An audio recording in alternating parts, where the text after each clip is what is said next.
경남 통영의 시민문화회관에서 특별한 행사가 열렸다. 통영 출신의 세계적 작곡가인 윤희상의 음악이 고향의 첫 선을 보이는 날.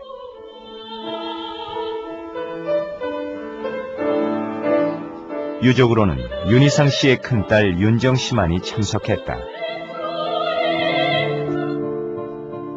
음악회를 앞두고 세간의 관심은 윤희상 미망인 이수자 씨의 귀국 여부에 모아졌다. 30여 년 만에 귀향이 이루어질 듯 기대를 모은 것도 잠시. 이수자 씨는 끝내 입국을 거부하고 말았다. 이수자 씨가 그토록 오랫동안 기다려온 고국 방문을 포기한 이유는 무엇일까?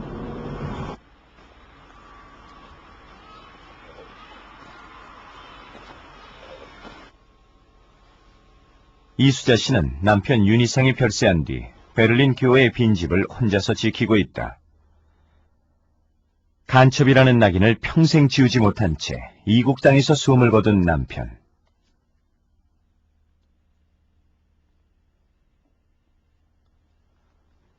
이수자 씨는 남편이 관련되었던 이른바 동베를린 간첩단 사건에 대해 정부로부터 공식적인 사과를 듣기 전에는 돌아갈 수 없다고 한다.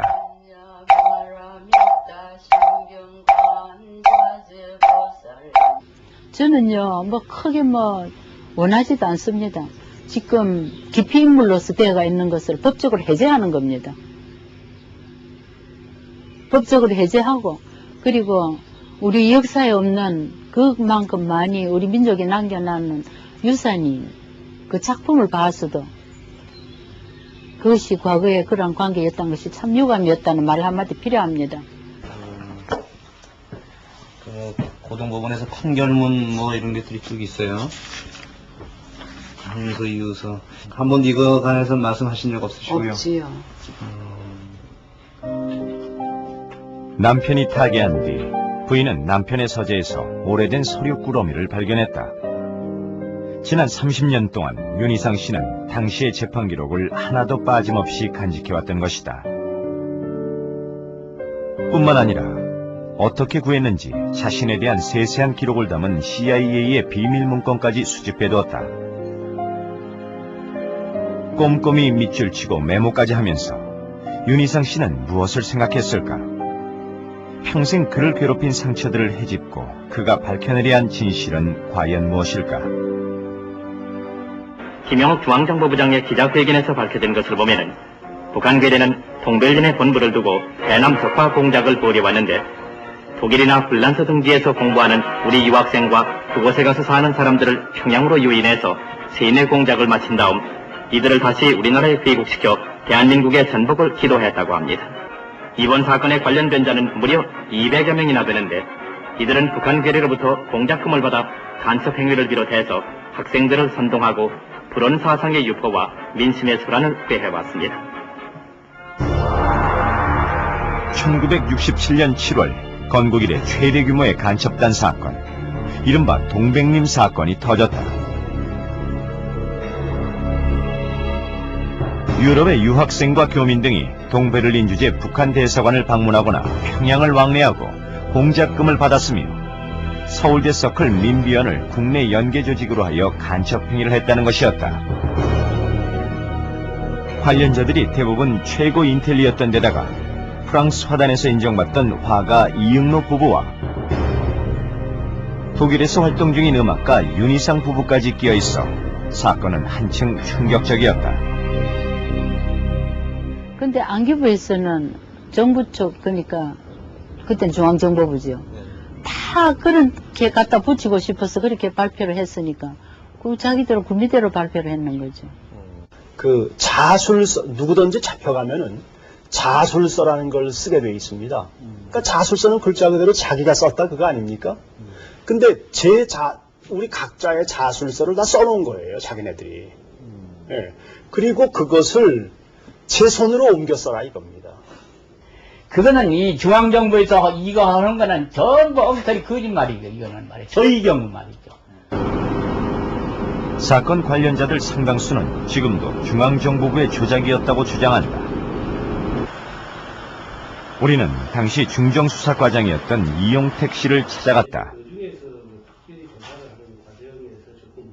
너무 오래전 일이라 생각나지 않는다는 그에게 과거의 판결 자료를 보여주며 기억을 되살리게 했다.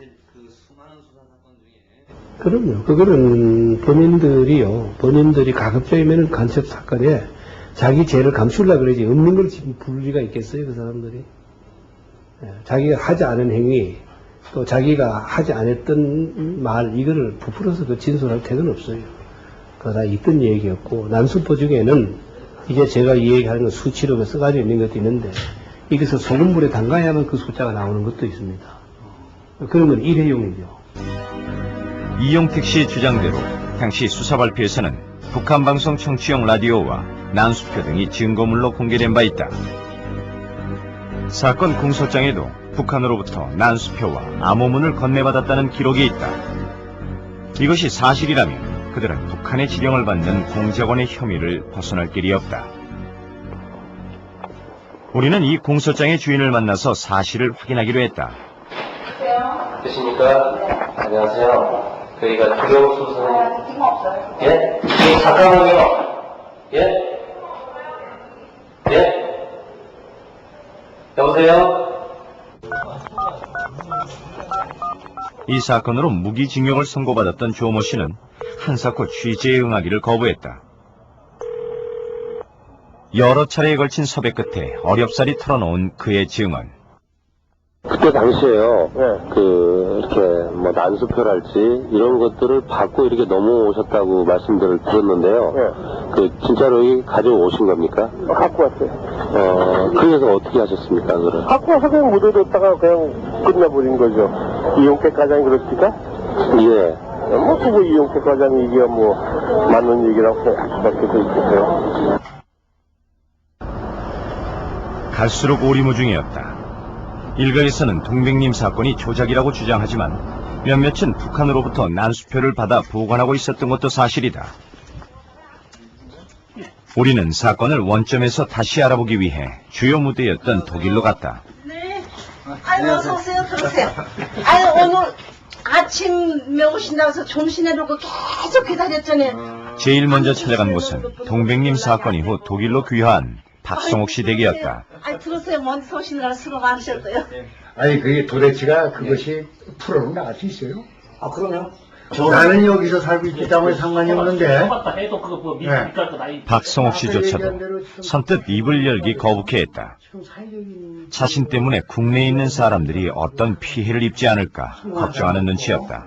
또 그렇지 못한 사람도 있는데. 분단된 나라에서는 말 한마디로 운명이 뒤바뀔 수도 있다는 걸 그는 체험을 통해 깨닫고 있었다. 독일 파견 광부였던 박성옥 씨는 당시 징역 5년을 선고받았다. 그가 털어놓는 사건의 발단. 이 사건화된 동기가 뭐냐면은 조선일보 기자가 여기 특파원이 나와 있었어요. 이계현이라고. 그 얘기 들었습니까? 예, 그건 알고 있습니다. 예. 예. 그 체코 체육대회에 나갔다가 시점됐는데 그 사건은 어떻게 생각하십니까? 그거는 지금 그 미스테리로 그냥 남아있다. 미스테리 남아있죠. 예. 그것이 임석진과의 관계입니다. 임석진과의 모질의 동창이라고. 예. 그러면 이기양에는 여기 기자로 나와 있고 특파원으로. 임석진은 솔직히 말해서 호소 책임자예요. 응? 그 사람은 일찍이 북과의 관계도 가지고 있었고 관계를 덮고 또 북에서 그 사람을 신용했고. 67년 4월 체코 프라하에 취재차 갔던 조선일보 이기양 기자가 실종됐다. 당시 중앙정보부는 이 기자의 행적을 조사하다가 뜻밖의 사실을 접하게 된다. 이 사람이 동백님을 여행을 했다는 겁니다. 동백님을 여행을 해가지고 동백님은 북한 대사관에 들린 흔적이 있다는 겁니다.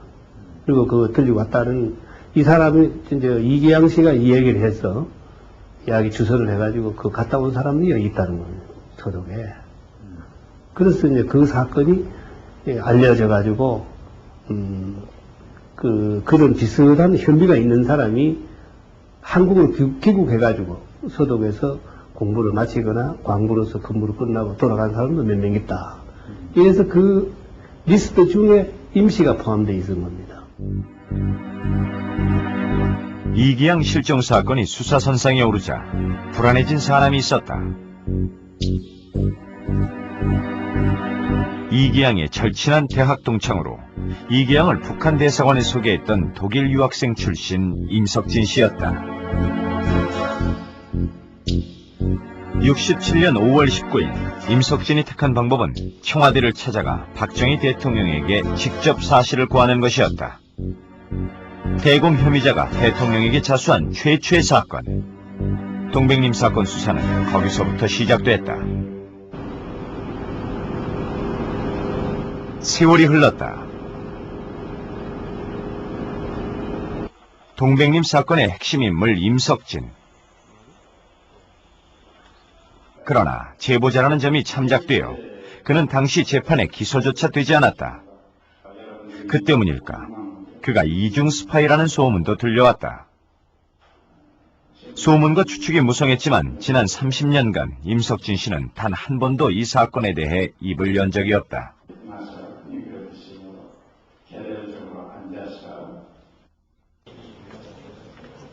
지방의 한 세미나장에서 우리는 그를 만날 수 있었다.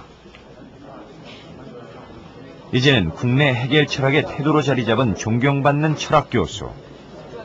임석진 씨는 우리의 취재 요청을 몹시 곤혹스러워했다. 어디가 좋으시겠어요? 밖에 나가실까요? 시원한 데서.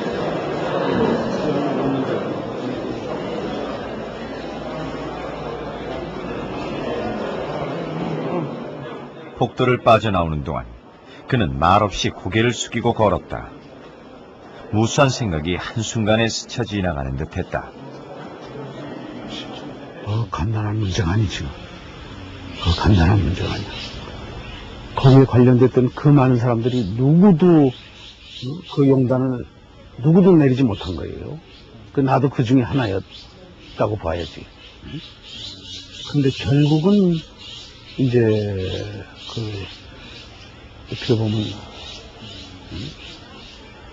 글쎄 박 대통령하고의 접촉 기회가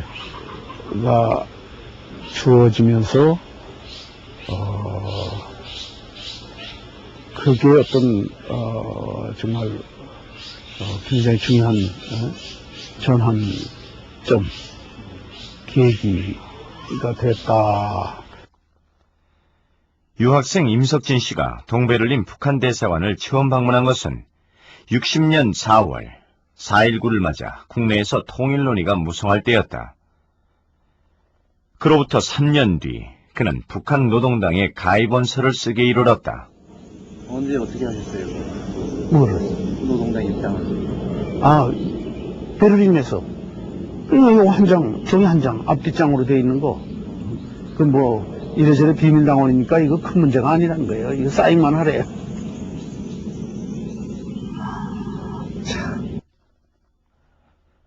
당시 독일인들은 분단된 뒤에도 동서독을 비교적 자유롭게 왕래했다. 따라서 그곳에 있는 한국 지식인들은 북한에 대해 그리 큰 경계심을 갖고 있지 않았다. 현지 한국인들이 동베를린에 있는 북한 대사관에 대해 가지는 인상은 적대감보다는 동질감에 가까웠다. 그 우편함에 칼라 화보가 계속 날라 들어오는 거예요. 한 달에 한 번 정도씩. 북한의 칼라 화보가요? 그렇지. 그때 우리 남한에서는 칼라로 무슨 잡지다 화보를 찍는다는 건 그때는 들어보지도 못하고 상상도 못할 일이지. 그렇게 선전공세가 시작됐었어. 북한은 50년대 후반 이후 해외에서의 선전활동을 강화했다. 당시 북한은 전후 폐허를 딛고 고도 성장을 이루던 부흥기였다.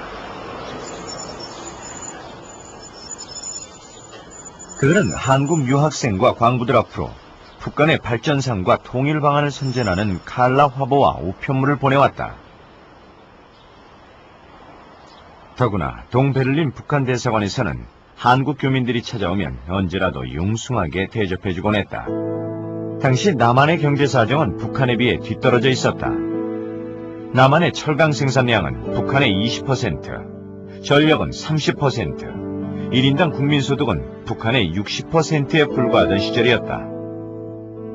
외화벌이를 위해 독일로 떠난 광부와 간호사들은 가난한 반쪽 남한의 자화상이었다.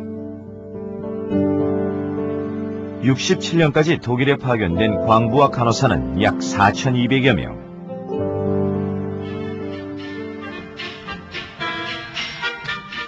광부들의 대다수는 고등학교나 대학교를 졸업한 고학력 실업자들이었다. 육체 노동에 익숙치 않은 신참 광부들은 시간에 근무까지 하면서 수입의 3분의 2를 가족들에게 송금하곤 했다. 이런 생활 속에서 북한은 막연한 동경과 호기심의 대상이었다. 남북이 갈라져 있다는 거, 외국에서 흐름이 제일 남북 갈라지는 흐름이거든. 그러니까 노스코리아냐, 사우스코리아냐 물어보고 노스코리아는 잘 간다 그러더라. 사우스코리아는 못 간다 그러더라. 그래서 여기서 이제 반발이 생긴 거고, 거기서 이제 우리는 큰 일이 돼야 된다. 60년 12월 24일 날 크리스마스 날 저녁에 한국 학생들이 모여갖고 우리 이게 따분하게 이게 뭐냐 크리스마스 날 저녁에 그러니 우리 그 동백님 가서 그 놈들한테 가서 얻어먹자 말이죠. 자꾸 죽기 돼요. 그래서 난 가면 죽어 이제 그 사람들한테 잡혀서 그래갖고 안 가려고 하는데 잡히면 혼자 잡혀. 우리도 다 같이 잡히면 잡혔지 말이야. 그래갖고 우리 집단 행동하자 말이야. 해갖고 자꾸 정말로 뭐 하자고 하대요. 그래서 그럼 가서 얻어먹자 말이야. 해갖고 그래갖고 또 세 번째 또 간 겁니다. 음악가 윤희상 씨도 이 무렵 북한을 다녀왔다. 작곡의 모티브가 되는 고구려 벽화 사신도를 직접 보기 위해서였다. 사실은 내가 이 그림을 보러 가기 위해서 봤기 때문에 1963년입니다. 이북에서 돌아오고 나서 그 소위 동문염 사건이나 그런 게 생겨서 이 그림 때문에 사실 사형 죽음의 문 앞까지 갔다가 돌아온 사람입니다. 북한 대사관이나 평양을 방문한 사람들은 대개 뚜렷한 정치적 목적이 없었다. 그걸 알면서도 북한은 왜 이들을 초청한 걸까? 친북 세력을 좀 늘리고. 그렇지. 그러지. 국내에 만약에 그 사람들이 왔을 때 나중에 그 북한 측이 협조할 수 있도록 그 거점을 확보하는 건가요? 그것까지도 아니에요. 그 정도라면 뭐 정말 공작원이지. 아니고 하여간에 동조 세력으로. 그런데 이제 아까도 얘기했지만은 뭐 그렇게까지 뭐 비용을 들여가면서 평양으로 초청하고 많은 사람들을 그러느냐 이제 이런 얘기가 나왔는데 그런 정도로 어떤 그 값을 할 수 있는 그런 사람들로 자기들은 평가를 했는지 모르지. 그렇게 볼 수가 있겠지. 어디가야 거울 타고 북한의 의도가 어땠든 현지 한국인들의 가장 절실한 요구는 이산가족 상봉이었다. 이영로 화백도 인민군으로 끌려간 아들을 만날 수 있다는 소식에 동베를린 북한 대사관을 2차례 방문했다. 초조하게 아들의 회신을 기다릴 무렵 한국 대사관에서 사람이 찾아왔다. 박정희 대통령이 해외의 문화유공자를 초청하니 주변에 알리지 말고 조용히 오라는 것이었다. 은밀한 체포작전이었다. 대사관에서 왔었죠. 대사관에 공사가 왔었죠. 그래서 이제 공사가 왔으니까 공사를 또 요청을 믿었고 또 이제 그런 얘기를 이제 시기하는 사람들이 많이 있으니까 아무한테 그렇게 말씀하시지 말라고. 그러면 누가 나도 가고 왜 나는 초청을 안 했느냐 할 테니까. 그러니까 초대를 한다고 해서. 그러면 지금 생각하면 어떻게 생각하면 그것도 한 수법에 우리가 바보처럼 걸린 거지 뭐예요. 훗날 김영욱 중앙정보부장은 동백림 사건 체포작전을 회고록에 남겨놓았다. 중정에서 파견한 공작반은 일제히 체포작전에 들어갔는데 사회적 지위에 따라 A, B, C급으로 검거 방법도 달랐다. 나는 작업하고 밤에 10시에 나오다가 정문에서 대사관 공사가 기다리고 있었다 이거야. 영상가 하고 넘어가라고. 그래서 그게 이제 한 대형님이 이제 같이 따라온 놈들이 있었는데 무조건 차에 실렸어요. 할 얘기가 있다고 해서. 그래서 그 다음 나는 대상하러 간 겁니다.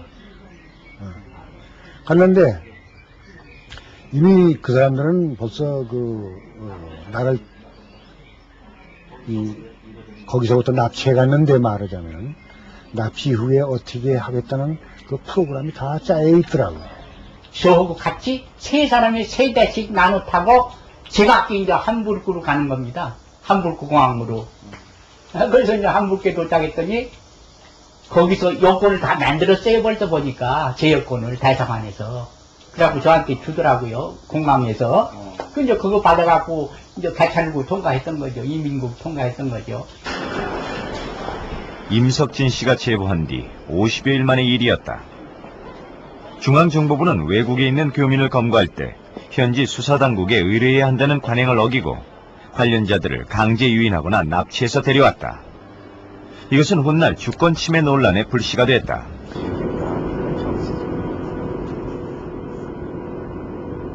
그들이 끌려온 곳은 중정 취조실이었다.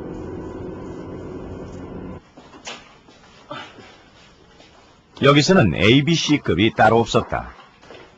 감상적인 통일의식이나 단순한 호기심 때문이든 혈육과 만나기 위해서든 구분이 없었다. 북한측과 접촉한 것만으로도 그들은 모두 대역 죄인이었다. 방에 들어가니까 몽댕이가 막 두 개가 이런 게 있기에 아이고 이걸로 맞아 이거 나 큰일 났구나 막 벌써 예감이 말이죠. 딱 가더라고요. 그러더니 거기 이제 수사관인지 누가 오더라고요. 그러더니 또 종이 자뜩 가져오고 볼펜 가져오더니 저들은 이제 또 왜 동백님 갔다 왔냐고 그러더라고요. 그래서 갔다 오면 어때요? 이랬다고요. 그러니까 이런 몰정 모르는 놈이 어디냐고 말이야. 그러더니 틀겨 패기 시작하는데 아이구나. 아주 죽을 뻔한 거죠. 죽을 뻔한 거죠. 뭐 정직하게 제가 얘기해서 내가 안 보는 데서 또 밑에 사람들 했는지 그거는 모르겠어요. 그거는 모르겠지만은 제일 제가 싫어하는 것이 강제 수사입니다. 고문하는 가혹한 행위하는 거. 특히 이런 사상범들은 가혹 행위를 하게 되면은 우리가 알고 있는 것밖에 자백을 못 받습니다. 그렇게 매달아가지고 하루에도 몇 번이나 물로 위에서 붓고 수건을 얼굴에다 달아놓고 붙여놓고 위에서 물로 부으면 기절하죠. 그리고 지독한 고문을 당했는 모양입니다. 그때는 그 동백님 한번 갔다 왔는 게 뭐 그래 죄가 되느냐 하는 얘기, 죄의식을 안 갖는 겁니다. 그 사람들이. 굉장히 반발을 하고 이래서 수사를 하는데 굉장히 예로가 있었는데, 거기다가 이제 우리가 또 한 가지 이제 차질이 있었던 게 뭐냐, 수사의 제일 큰 차질이 두 가지입니다. 하나는 핵심 인물인 윤희상 씨가 자결을 하려고. 도저히 그 모욕감을 갖다 견뎌나갈 수가 없어서 자살하려고 했죠. 어떻게 자살하려고 하셨어요? 그러니까 늘 세 사람 지키고 있었는데 한 번은 아무도 없더랍니다. 그래서 젖들이, 유리젖들이 묵은 걸 가지고 머리로 쳤답니다. 쳐니까, 몇 번 치니까 정신이 없어지더랍니다. 근데 한 번 쳤을 땐 피가 흘렀어. 피가 여기다 다 흐르는 걸 갖다가 손가락 찍어가지고 벽에다가 우리 아이들에게 아버지는 간첩이 아니다 쓰고. 중앙정보부의 과잉 수사는 엉뚱한 사람까지 동백림 간첩단의 일원으로 만들었다. 몇 해 전 작고한 천상병 시인은 이 사건의 또 다른 피해자다. 그러니까 그냥 대소변을 이렇게 쌀 정도로 그 신경도 그래지고, 그래서 이제 그걸 제가 결혼하고 나서 이 다리를 이 주무시다가도 몇 번을 이렇게 그냥 탁탁 이렇게 하면서 막 들면서 놀래시고 그러더라고요. 그러면 제가 다리 이렇게 그냥 딱 이렇게 눌러서 쓰고 굉장히 그때는 심했어요. 일종의 전기고민 네. 느낌 때문에. 네, 네. 그래서 제가 그랬을 때니 손에다가 이렇게 끼워 넣고 고문을 시키는데 많이 당하신 것 같아요.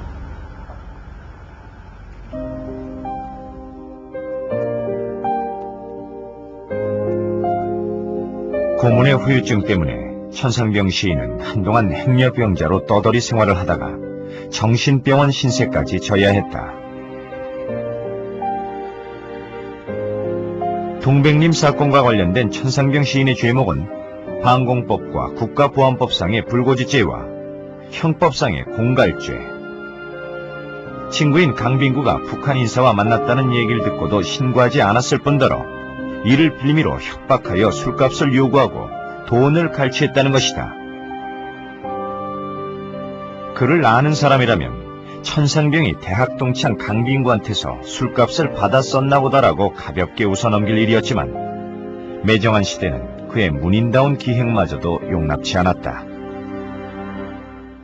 내가 정기고문을 2번을 당했으면은 아기를 낳았을 텐데 3번이나 당해서 아기가 없나 보다고 그런 이야기를 하실 만큼 정말 그 정기고문 당하셨을 때 그 이야기는 뭐 당신들도 당해보시오. 죽습니다 하고 이제 그럴 정도로 굉장히 정말 심하게 당하셨던 것 같아요.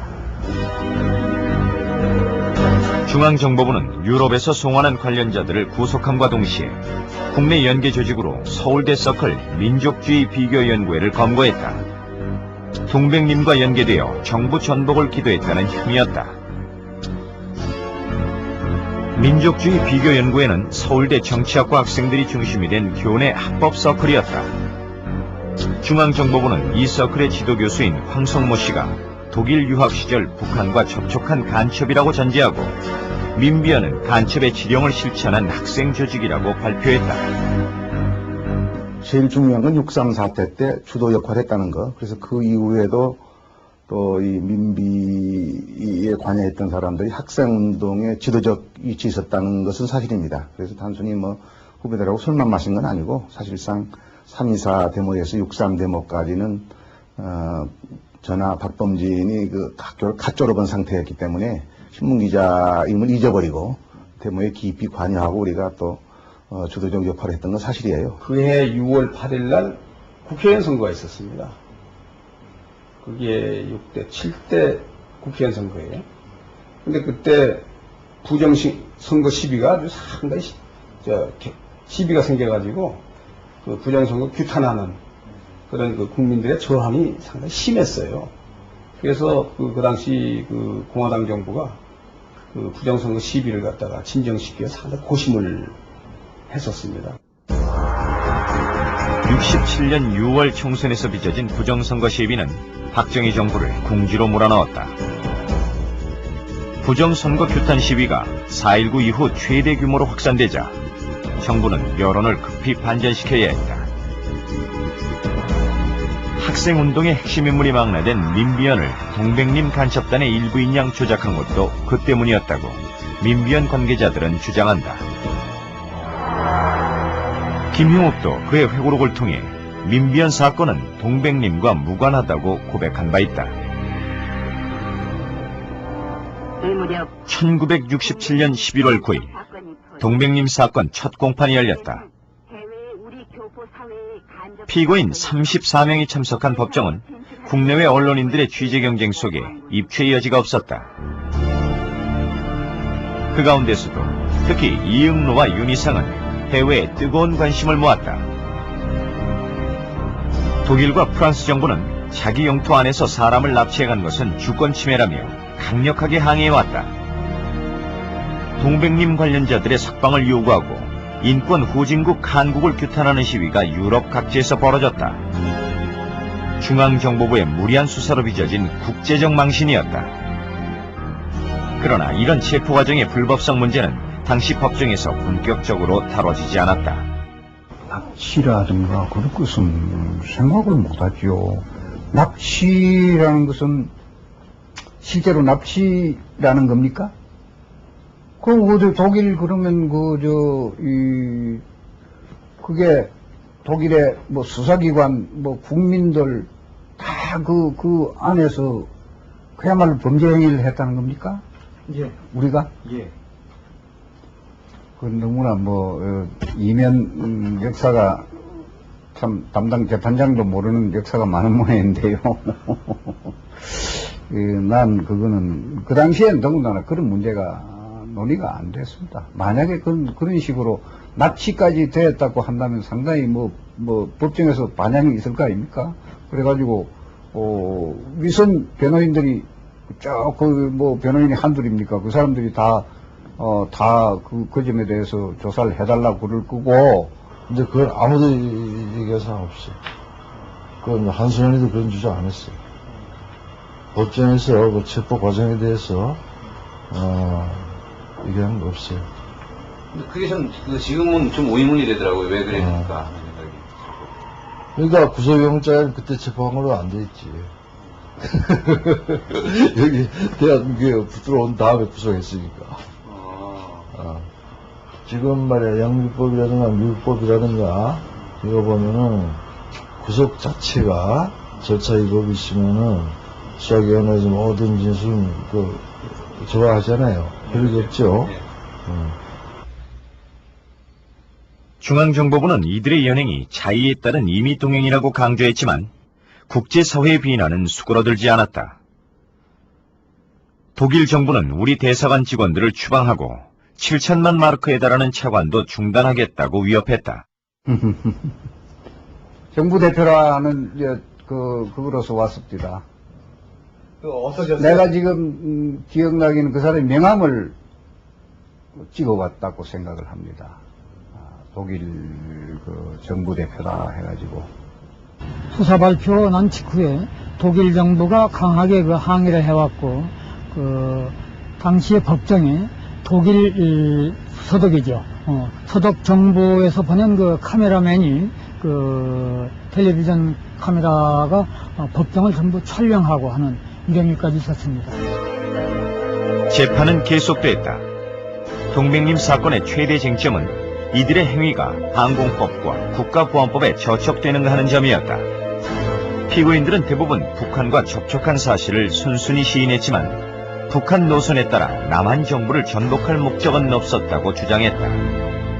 판결문에 어떤 사람이 가족을 만나러 갔느냐, 간첩을 하러 갔느냐 하는 식으로는 판결문에는 구분이 안 됩니다.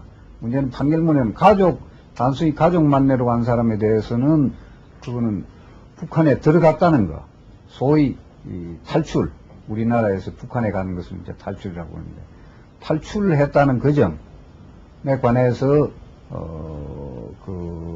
그것만으로서도 그 당시에 이제 이 처벌 대상이니까. 국내법의 안목으로만 본다면 거기 왕래한 것은 적어도 형식상으로 문제가 되죠. 그러나 행위지라고 할 수 있는 독일, 이 동서백님의 현지의 감각이나 분위기로 봐서는 아무렇지 않았던 거죠. 그리고 이 법적으로 보더라도 그런 지역에 간 것 자체가 이게 죄가 아니라 적어도 다음 국가단체에 이익이 된다는 점을 알면서 이러이런 행위를 했을 때에 그 죄가 되게끔 돼 있습니다.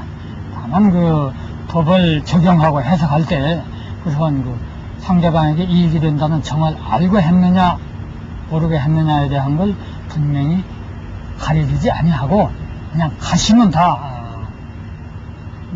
탈출, 돌아왔으면 잠입, 또 돈 받았으면 전부 공작금 받은 걸로 해서 금품수수 이렇게 보는 검찰이나 법관의 어떤 법률 해석에 문제가 많이 있었죠. 그러니까 전체가 다 간첩행위를 했다고만은 볼 수 없어요. 네. 그때 보면 이제 우선 뭐냐면 불법지역 내왕이라는 게 있지 않습니까? 그 다음에 또 지령을 받았다는 거, 그 다음에 또 금품을 수수했다는 거. 이런 것이 다 법에 걸리니까. 국가보안법하고 방공법. 그때는 방공법이 살아있을 때입니다. 거기에 걸리니까 이제 그 법에 의해서 처벌받았다, 이렇게 봐야죠. 우리들을 갖다 간첩으로다 몰아붙여가 그렇게 120~30명을 갖다 연루시켜서 그렇게 한국을 갖다 떠들썩하게 만들었었는데, 아무리 그 두목인 윤희상 씨를 보더라도 말이죠. 제가 보기에는 윤희상 씨가 간첩을 했으면 뭐를 간첩했겠어요. 솔직한 얘기로. 그냥 반도 58년인가 57년인가 파리를 유학가고 그렇게 조그만 나가 그렇게 됐는데, 그 사람이 뭐를 알아요? 한국 국내 사정을. 간첩을 한다면은 그 국내 사정을 갖다가 알아갖고 국내 사정을 북한 사람들한테 자꾸 전해줘야 될 텐데, 그 사람이 이국만리에 앉아갖고 학생 신분으로서 자기 공부하기 바쁜데 무슨 간첩, 뭘 갖다 우리 극비 문서를 갖다가 또는 극비를 갖다가 전해줄 수 있겠습니까? 재판이 진행될수록 석방자가 늘어났다. 애초 발표된 194명의 간첩단 가운데 기소된 사람은 34명, 실형을 받은 사람은 19명에 불과했다. 그래도 여전히 당국은 이 사건을 동백님 간첩단이라 불렀다. 저는 처벌을 받겠습니다. 그렇지만 제발 그 작품들이 자유세계를 돌아가요. 자유세계의 음악 청중들에게 소개될 때 제발 간첩의 작품이 아니라고 하는, 간첩의 작품이라는 명령을 쓰지 않도록 작품장님께서는 다른 죄는 저한테 주셔도 간첩죄만은 깊이 그 작품들을 위해서 생각해 주시기 바랍니다. 69년 3월 31일 대법원 형사부의 최종심 확정.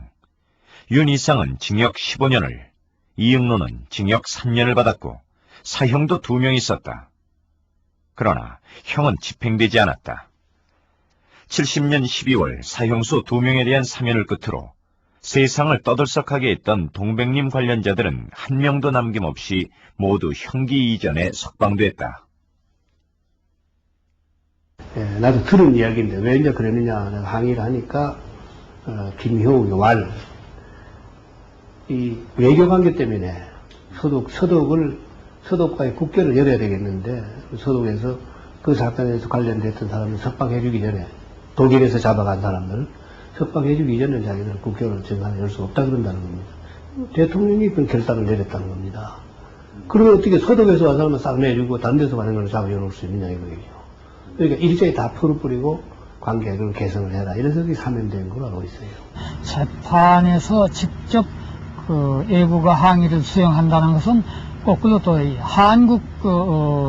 한국의 이 주권, 또 한국 그 사법권에 문제가 있기 때문에 표면상으로는 그걸 재판 단계에서 반영한 것이 아니고 형 집행 과정에서 반영했다. 이렇게 볼 수가 있죠. 판사가 왈가왈부할 일은 아닙니다. 뭐 형의 집행은 행정부에서 하는 일이니까. 그러나 너무 그 재판부의 판결 결과가 좀 소홀히 대응되었다는 점에서는 뭐 별로 좋은 그건 아니죠.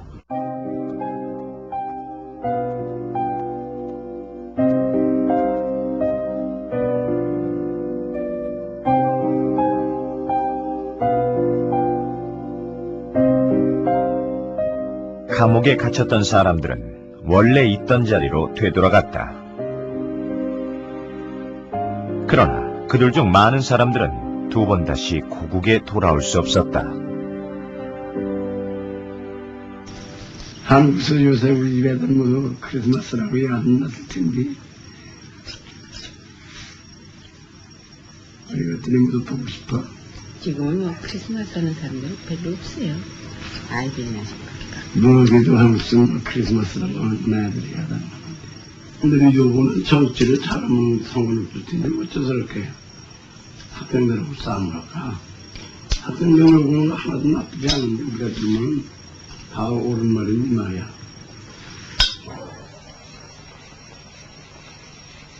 헤어진 아들을 만나려다가 옥고를 치른 이응로 화백은 83년 프랑스 국적을 취득한 후 북한을 방문해 마침내 아들과 상봉했다. 89년 1월 동백님 사건 후 처음으로 서울에 그의 작품이 전시되던 날, 그는 파리에서 숨을 거두고 말았다.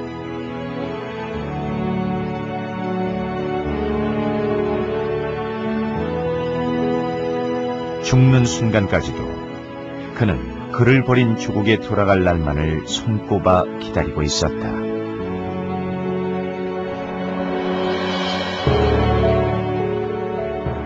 윤희상은 성공한 예술가였다. 현존하는 세계 5대 작곡가 중 한 사람으로 손꼽혔고 독일 연방공화국에서 주는 대공로 훈장도 받았다. 그러나 윤희상의 인생은 적막했다. 평생 반한인사, 친북인사라는 낙인이 그를 따라다녔다. 가깝던 친구들도 점차 그를 멀리했다.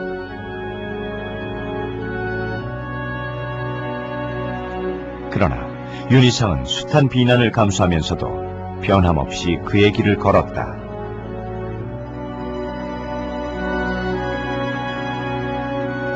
범민련 해외본부장으로 제2야 통일운동에 앞장섰고 북한의 요청에 따라 평양에 윤희상 연구소를 내고 후학을 양성했다. 이 때문에 남한 정부와의 관계는 더욱 악화됐다.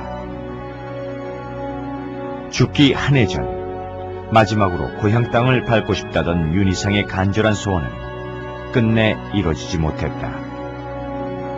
정부가 그에게 각서를 쓰라고 요구해왔기 때문이었다.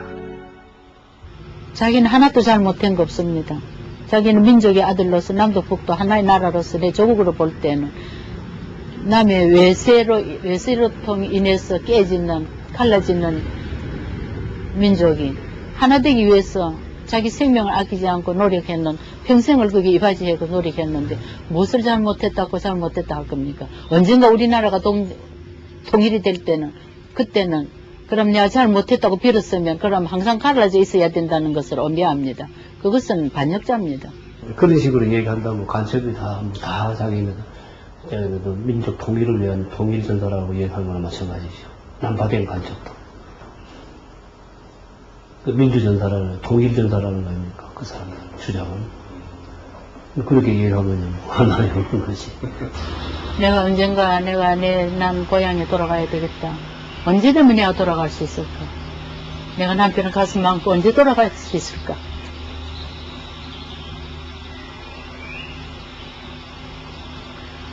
한번 생각해 보셨습니까? 40년 동안 외국에 추방대가 있는 생활 상상할 수 있습니까? 그것도 반환인사다. 또 공장원이다. 친북인사다. 이러한 이름을 붙여놓으면 아무도 가깝게 하는 사람 없습니다. 우리는 이 조그마한 집에서 평생 그렇게 살았습니다.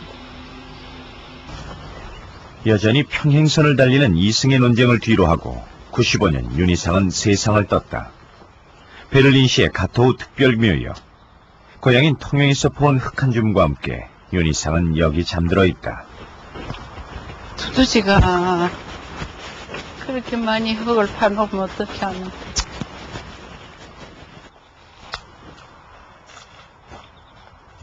북한은 그의 유해를 모셔가겠다고 했지만 고향인 통영에 묻힐 수 없다면 차라리 베를린에 남겠다고 유언한 남편. 윤희상 씨는 죽어서도 남과 북 어느 한편에 서지 않으려 애썼다. 오늘 급하게 오느라고 향도 못 가져오고 초도 못 가져오고 술도 못 가져왔어요.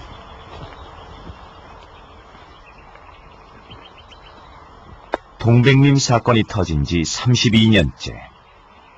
윤희상은 여전히 죄인이다.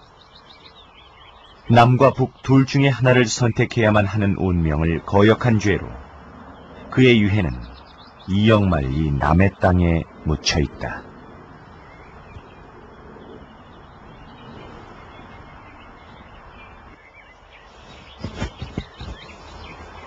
잘 있어요.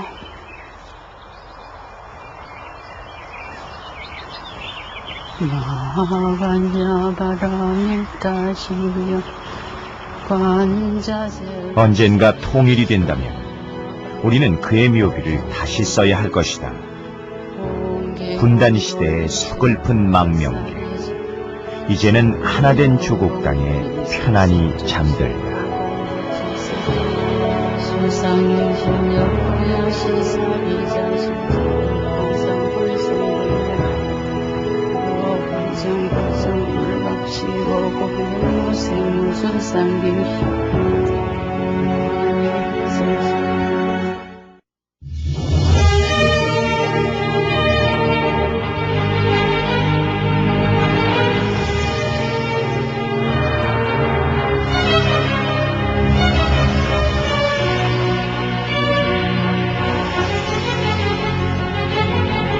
진보당을 멸성시키고 조보아님이 사형을 보내는 일에 대해 깊이 사과드립니다.